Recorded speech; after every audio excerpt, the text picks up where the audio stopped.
going on, guys? What I'm gonna do today is attempt to rehaul my Trick or Treat Studios 1978 Michael Myers mask. It's a good mask, but I think it could be better with a little bit of retooling and reworking. Now, I'm by no means an expert at mask making or mask overhauling, rehauling, whatever you want to call it, but I'm bored during quarantine and I thought it would be a fun project to try and make it, you know, look a little more how I envision the shape and his mask. Right now I just have it on a foam head from Michael's I've had for a while, and that's just a beanie or two underneath it. I did steam the hair down with a hair dryer to kind of just get it flat and ready to go, because I am going to rework the hair as well. I'm going to repaint this. I'm going to redo this hairline here. I haven't decided yet if I'm going to take it completely off and redo it or just re-glue the hair down on the hairline where I want it. Hello, Walter. And yeah, I'm also gonna patch up some of the bald spots. But right now those are covered up because the hair is completely pressed down. But yeah, I've already done a little bit of work to this mask. Just some basic stuff that I did for Halloween when I first wore it. I did a black wash over it. It wasn't the best job ever, but it did bring out some of the cracks and crevices and blemishes and details. And I also trimmed the hair down significantly. And I think it looks a little better, but I'm definitely still gonna redo it and reshape it. Maybe even recolor the hair. I'm just gonna kind of wing it here.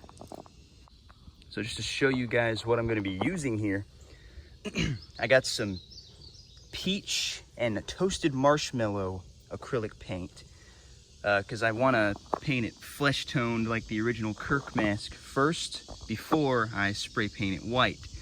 Now, I couldn't find the exact white that they used in the original, because I mean, who really knows for sure? It always seems to change. Some people say fish belly white, but then recently there was that video with Tommy Lee Wallace and he said Krylon appliance white. I got satin bright white. It looked like the most just stark white when I sprayed it at the store. So that's what I went with. It's not gonna be perfect, who knows? But we'll find out. Well, I already taped up the hairline so I could begin painting. I mixed together the toasted marshmallow and peach, and I got a pretty good flesh tone going here. But Walter came along and decided to tarnish my operation. So he's got to be in cat timeout for a bit while I work on this. Sorry, Walter.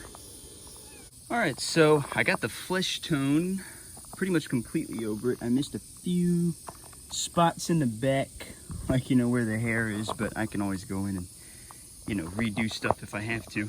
This actually looks pretty decent on camera. My main concern is that you can see a lot of the brush strokes, but you know, yeah, you won't really be able to tell unless you look really up close to it, so hopefully that won't alter the look of it too badly.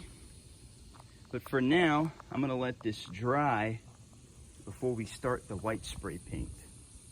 Now, where I live has a reputation for just raining and storming randomly, so I don't know if I'll leave this outside, because it could get ugly.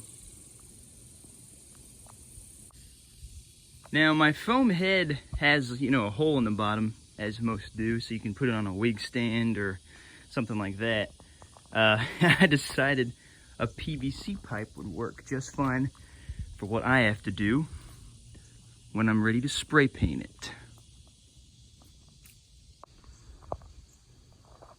So I just got done spray painting it white. I tried not to go too heavy on the neck here to leave some of that flesh tone bleeding through. And I'm sure that'll probably happen naturally the more I wear it and sweat in it and stuff like that. Just like the original had some of that flesh tone bleed through after so much handling on it. But it looks pretty good. Pretty satisfied with it for now. I'm definitely gonna probably go in and do some blemishes on it, some weathering.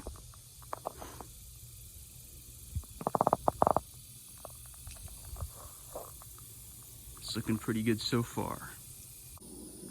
All right, so now what I've done is added some black paint for some weathering around the eyes and the nose and the mouth, and a couple of other places like on the ears.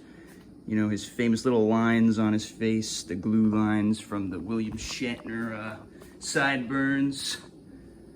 I'm really happy with how this turned out, because I originally thought it looked a little too black at first. So I started to mix it together with some of the white, and it gave me a nice gray. It looks really good, especially in low lighting. Those really make a difference. That dark gray around the eyes and everything. It's really cool. And I didn't want to be too clean with it. You know, I kind of wanted the rustic, kind of handmade look to it. So now, what I want to do is mess with the hair. As you can see, some of the hair got a little white. I'm gonna have to repaint these areas of the mask that I missed because the tape. So yes, the hairline is the next step. Now, even though this was the part I was the most afraid to do, I removed the front hairline and trimmed off that disgusting looking glue line that Trick or Treat Studios loves to put on their masks. All right, guys. I took off that ugly glue line and reapplied the hair myself. Looking really good. And I went in the back, took up every layer and patched up every bald spot with some glue. And you know, I can spend some more time styling it, getting those little curls and horns that come out.